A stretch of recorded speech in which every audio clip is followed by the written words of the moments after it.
Olá, pessoal, seja bem-vindo a mais um episódio do Bate-Papo Tributário.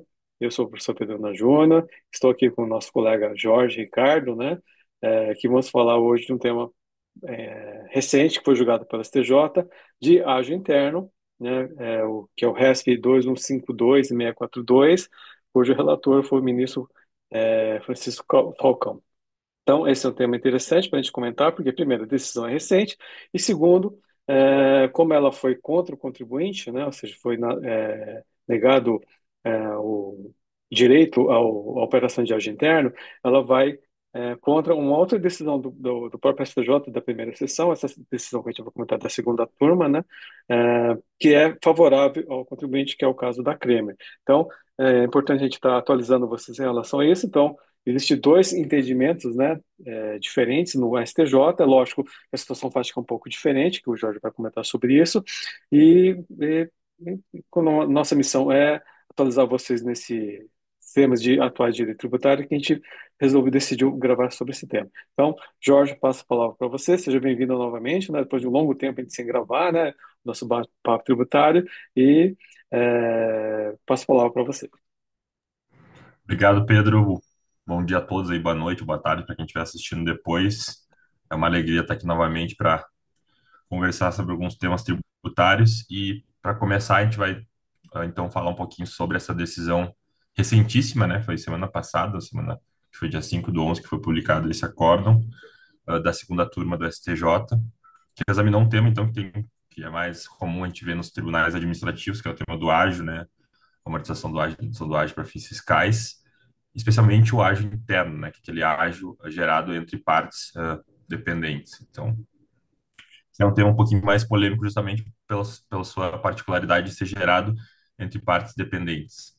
Então, a gente vai falar um pouquinho do contexto fático aqui do caso, para apresentar para vocês o que aconteceu, e depois vamos analisar de forma mais crítica essa decisão aí que foi, a gente estava conversando um pouco confusa, mas que de certa forma foi unânime, então não houve muito debate nessa decisão.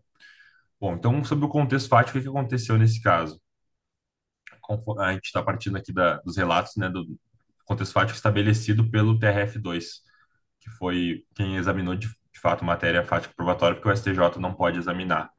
Então, conforme o acordo do TRF2, o que acontece? Em 2007, uma das empresas, foi constituída uma nova empresa no grupo, a empresa Sodan, né? E o contribuinte, nesse caso, que é a empresa Aviação Joana d'Arc, que é um nome engraçado, né?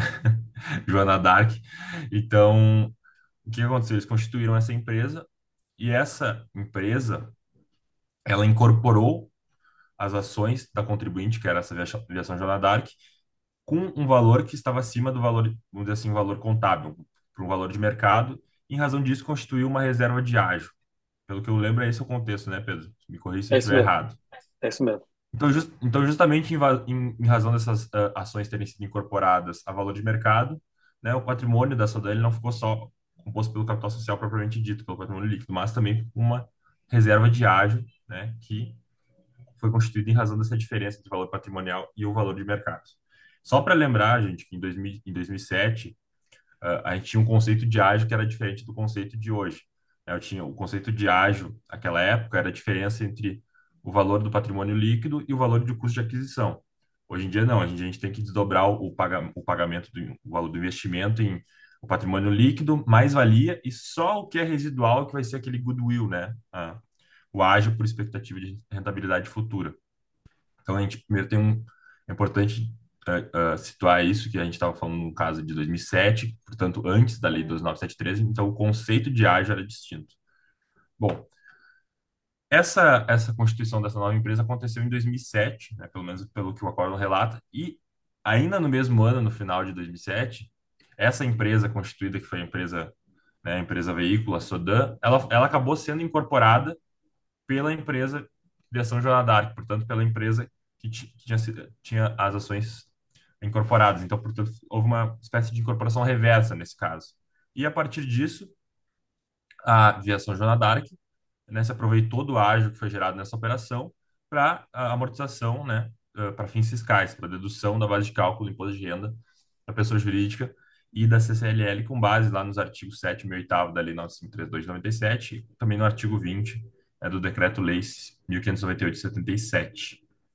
Ocorre que, após ser fiscalizada, a empresa foi autuada, né? O fisco não concordou com essa operação, veio, enfim, inclusive autuou com a aplicação de multa qualificada, salvo engano, no CARF, inclusive ela foi mantida, né? Por dizer que houve, na verdade, um planejamento tributário abusivo, simulação, artificialidades, que não justificariam se permitir a amortização do ágio nesse caso. Então, portanto, o fisco basicamente desconsiderou a operação para fins fiscais, né? O que a gente está mais comum está bem acostumado a ver nesse caso de planejamento tributário. Então, a operação para fins das partes, ela foi mantida, né?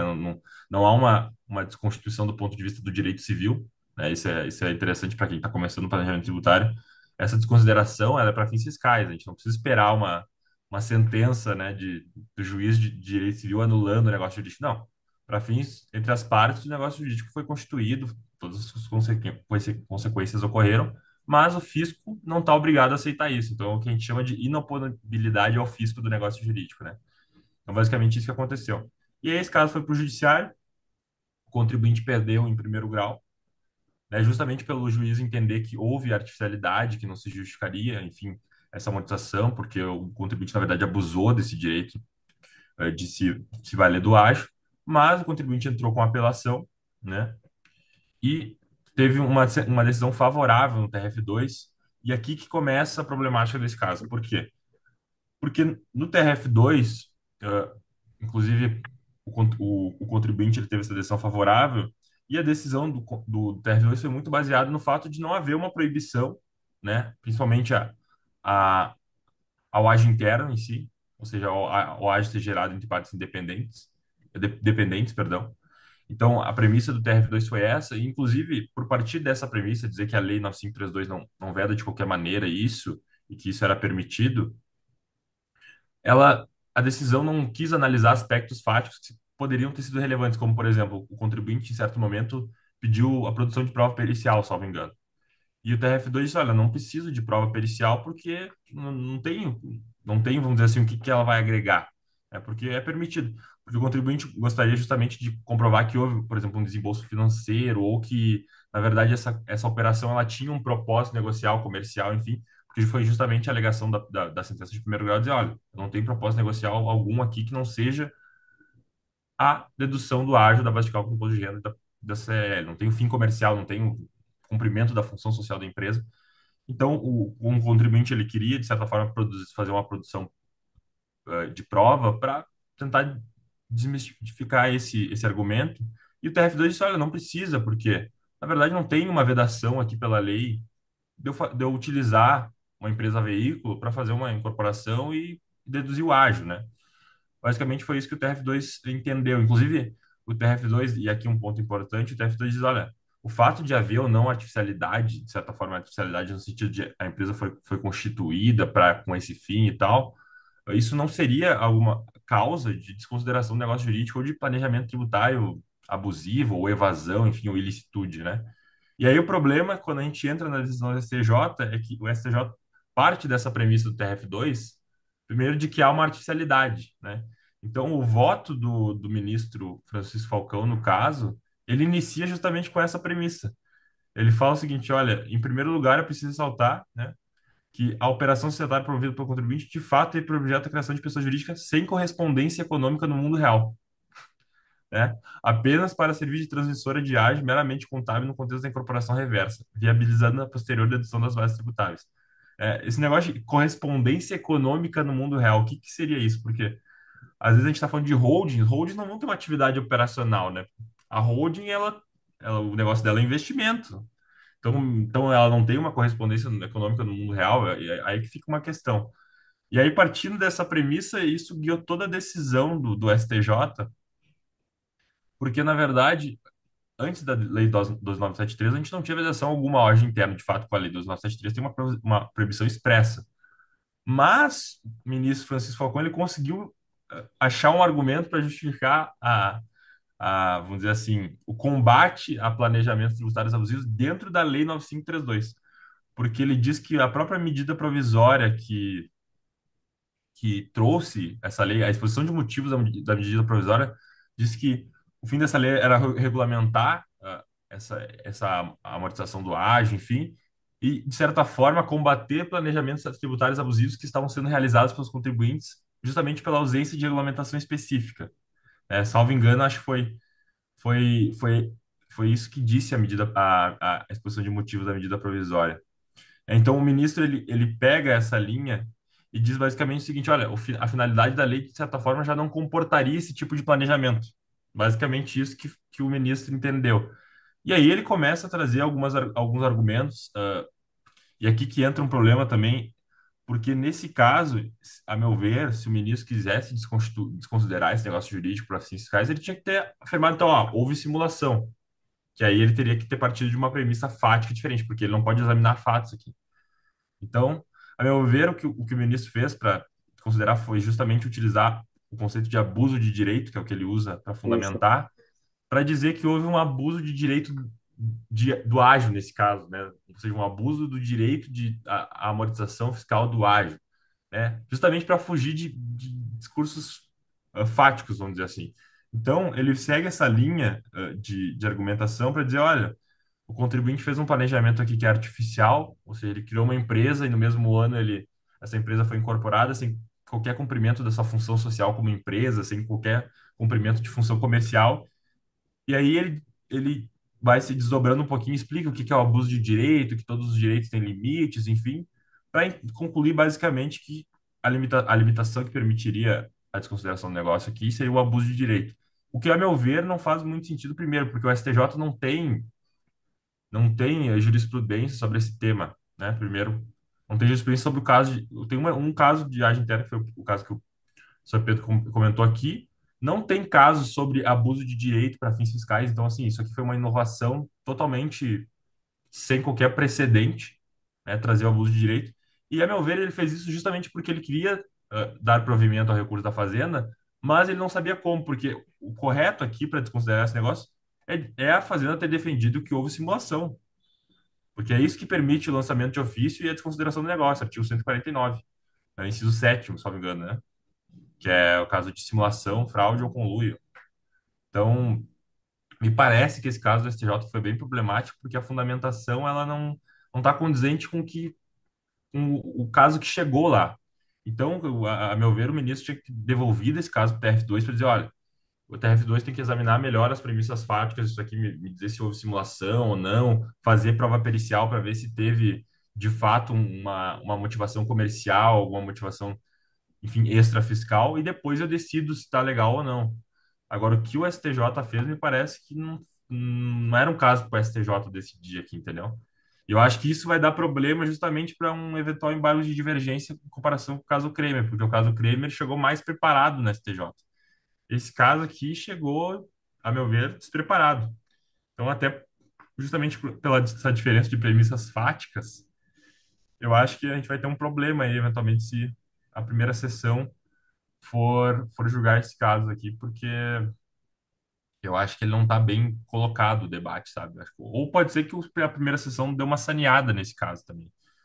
Mas a questão é, eles pegaram a premissa do ágio interno, isso aqui é ágio interno antes da lei do 973, então é um caso parecido, né? Então, o que estão falando é que esse caso vai ser levado para a primeira sessão por via de embargo de divergência, mas eu acho que esse caso, na verdade, ele tinha que voltar para o TRF2 para ter um exame mais completo, inclusive produção de prova e laudos, enfim, para comprovar se de fato houve ou não, né, uma artificialidade, que é o que eles estão utilizando como fundamento. E eu acho que o problema também, o problema que tem nesse caso é o tempo em que foi realizado.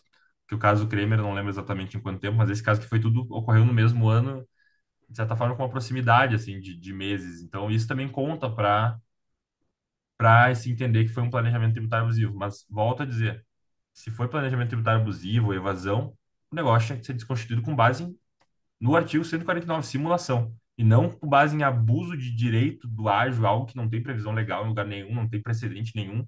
Então, eu acho que essas são as minhas observações sobre o caso. Então, Pedro, agora teus comentários aí, vamos debater. Não, não, eu concordo com você, Jorge. Eu acho assim, né? É que você falou, né? Essa questão. Se o TRF não analisou as provas, foi só na questão da base da lei, se a lei permite ou não, você alertou bem. A operação foi feita na vigência da 9.532 de 97, que o ágio era outra regulamentação, outra fundamentação.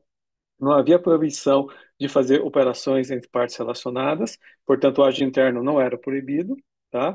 E, ok, essa é a premissa do julgamento. E o STJ inovou, eu concordo com você, inovou analisar, na verdade, ele analisou as provas, né, para dizer que houve abuso de direito. Então, ele sempre deixou a conclusão.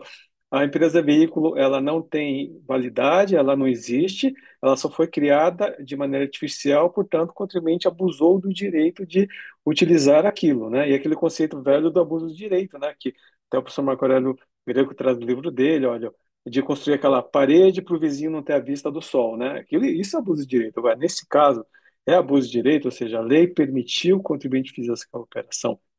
E ele está indo muito na linha do que o CARF mesmo decidia, né? Ou decide sobre esses casos de áudio interno. Então, se a gente pegar o acórdão da Câmara Superior referente a esse tema, né, também nessa linha, é uma operação artificial. Se você vê a estrutura jurídica antes e depois da criação do ágio interno, ela é a mesma. Só que assim, né, a gente tem que entender que o que permitiu as empresas fazerem essa operação, artigo 36 da Lei 10.637. Então, havia uma previsão legal, uma permissão legal de fazer esse tipo de operação. Então, não vem dizer que é abuso de direito. Então, o legislador que está errado, não é o contribuinte, né? Eu concordo com você. Eu acho que deveria realmente voltar esse caso para o TF analisar as provas e depois subir novamente. Agora, o STJ decidir desta maneira, né, o ministro decidir dessa maneira, eu acho que realmente fugiu um pouco da competência dele, né? Então, concordo com você. Se a gente analisar o caso da Kremer, né, a situação fática é muito semelhante. A única diferença, como a gente estava comentando antes de a gente começar a gravar esse episódio, é que no caso da Creme houve um ingresso de recursos de uma empresa exterior, uma empresa, no caso da Merrill Lynch americana, né, que depois foi transferida para a empresa veículo e depois chegou na Cremer. Mas fora isso, se você pegar o que foi feito, é basicamente a mesma coisa. Criou-se uma empresa através da incorporação de ações, de capitalização, e depois essa empresa foi incorporada para fazer o aproveitamento do ágio. Então, se analisa as situações práticas das duas, elas são muito semelhantes. Então, não tem por que ter entendimentos diferentes, né? Então, eu concordo com você. Realmente, eu acho que essa decisão fugiu um pouquinho da competência do STJ em relação a essa matéria. Eu acho que poderia ter sido feito talvez uma distinção, então, quanto a esse julgado da primeira turma, para dizer, olha, tem diferença, porque senão fica o tribunal, cada turma decide o que quiser, não tem coerência nenhuma. Ah, porque a primeira turma é uma coisa, a segunda turma é outra, ninguém precisa seguir ninguém. É uma coisa meio. Não faz sentido, ao meu ver, no judiciário esse negócio de.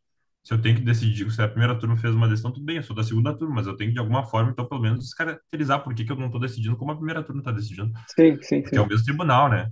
E até comentando sobre essa questão da lei, anteriormente a 2973 permitia, eu comentei ontem, acho que publiquei no LinkedIn, até uma decisão do CARF, da primeira sessão, em que a ementa mesmo já diz isso, olha, a ementa acho que era age empresa veículo, alguma coisa assim, depois dever fundamental de pagar tributos.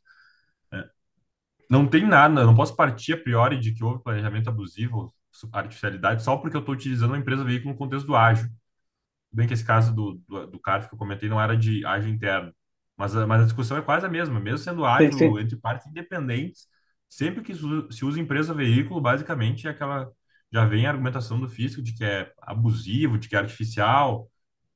Mas é uma forma que a lei permite, não tem como vedar isso. Se eu posso utilizar, desde que de fato a operação tenha sido realizada, tenha sido de fato, não tenha sido algo somente declarado e não realizado, não tem como vedar justamente o conteúdo. Depois veio a lei e vedou o ágio interno. Então, antes eu não Sim, tinha como, justamente porque não estava vedado antes. Então, eu não posso querer dizer que só porque o contribuinte fez aquilo, aquilo ali por si só já seria uma ilegalidade, entendeu? sim, Cada sim, caso é sim. um caso. Em termos de Sim. planejamento tributário, a gente não tem como ter decisões a priorísticas. A gente tem que examinar o caso concreto. É, Não o que tem como você dizer que aquilo falou, ali né? é. Isso. Eu Tem que posso ter dizer, o... eu fiz um caso e separa, Isso, né? Tá, beleza. isso. Tu vai partir da premissa de que, tá, se for o caso separa que eu tô pensando, ele é abusivo. Mas eu posso ter Sim, feito, sei lá, um caso separa que demorou 2 anos. Pô, aí eu tive isso. alguma substância, entendeu? Então não tem como eu dizer, não é uma caixinha certa que eu digo o nome, aquilo ali é planejamento tributário abusivo. Eu tenho que investigar o que que aconteceu de fato. A Não, discussão e de você fato, né? falou, né?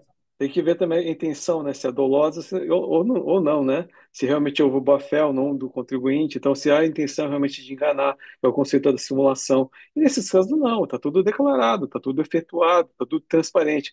Eu fiz, não estou escondendo nada. Quem é o real adquirente, quem que está são as partes que estão fazendo parte do negócio. Então, não existe aqui a figura, né? De querer enganar alguém, né? Não existe dolo aqui nesse caso premissa do crime contra a ordem tributária. Então, eu acho que concordo com você. Existe uma desvirtuamento dos conceitos, né? E para tentar justificar um entendimento, uma decisão. Isso traz uma insegurança jurídica muito grande, né? Para as empresas, para nós profissionais como advogado, porque na hora que a gente vai orientar um cliente, né? A gente não consegue dar uma opinião correta de como isso vai se portar. E aí você pega um caso que não é da Kremer, foi favorável. Foi o caso da própria Gerdau, né, que nem foi admitido o recurso, né, na época pelo ministro, o Herman Benjamin, né, que é um caso também semelhante, ágio interno também. E aí vem esse caso e é totalmente negativo, então causa uma insegurança jurídica muito grande, né? E aí o empresário fica, e aí, faço, não faço? O que que eu faço? O que que eu devo seguir, né? Então isso realmente é um problema. Depende do ministro que está avaliando. Depende do Sim, relator que cair, teu caso vai ser julgado ou não de um jeito, vai ser admitido o recurso. Então fica um problema de isonomia aí, na verdade, né? Porque sim, sim, um sim, contribuinte tem uma resolução, outro contribuinte tem outra, outro não tem nenhum recurso admitido. Então fica uma coisa que, a meu ver, não faz sentido e não acaba que o judiciário não cumpre o seu papel, que é justamente sim, trazer de certa forma, uma segurança aí, uma estabilidade nas decisões, fica uma coisa sim, muito sem critério, entendeu? Então acho que esse é o grande problema, e esse caso vai trazer mais insegurança ainda, porque agora quem sim, tem caso disso está no cárcere, ele ter que ficar pensando como é que eu vou conduzir isso no judiciário. Para quem não entrou no judiciário ainda, vai ser um alerta, de certa forma. sim, O sim, cara vai ver, olha, como é que eu tenho que fazer esse caso aqui, ó, vou produzir prova já antecipada, sim, sim, sim, porque se eu depender do juízo para determinar a prova, talvez não determine, isso pode me custar caro lá na frente. Então, verdade. de certa forma, quem tem casos de ágio interno é bom ver esse caso para ver que estratégia tomar no judiciário para não chegar com uma discussão dessas no STJ.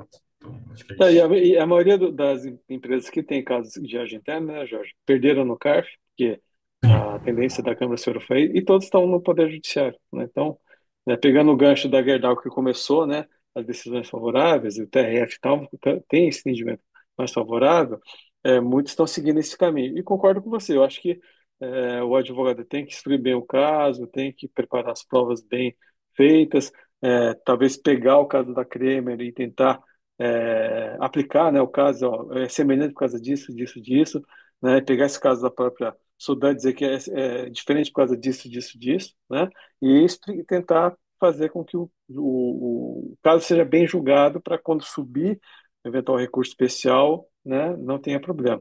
E aquela coisa, né, o STJ, qual que é a função dela, né?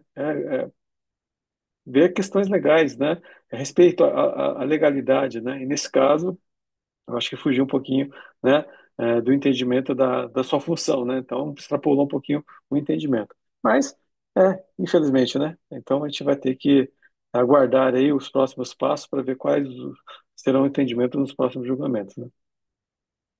Eu acho que é isso. O STJ, ele quis tentar se prender no exame da 9532 justamente para dizer que ele só estava examinando a legalidade, por isso que ele quis fazer uma interpretação do artigo ali e não entrar em questões de planejamento tributário, simulação, porque ele Sim, sabia que daí não ia ficar não ia ficar bonito aquilo ali, porque aí ia ser exame de matéria fática probatória mesmo, entendeu? Então acho que sim, sim. foi isso que eles quiseram fazer. Mas acho que é isso. Fica o recado dessa decisão aí para os advogados que têm um caso disso e para a gente que estuda esses temas. Perfeito. Então, obrigado, Jorge. Parabéns aí pela sua posição aí, para ajudar os nossos ouvintes aí a entender melhor o caso, né? Porque é importante ler o acordo, entender o que está acontecendo, chegar na sua conclusão, se concorda ou não concorda com a gente, né? E e agradeço aí pela sua disposição para a gente poder estar aqui nesse novo episódio do Bate-Papo Tributário. Então, obrigado, pessoal, por estar nos ouvindo. Se você ainda não é inscrito no canal, se inscreve, compartilha esse vídeo, se inscreve para receber notificações e nos vemos no próximo vídeo. Obrigado, até a próxima. Valeu, pessoal. Obrigado.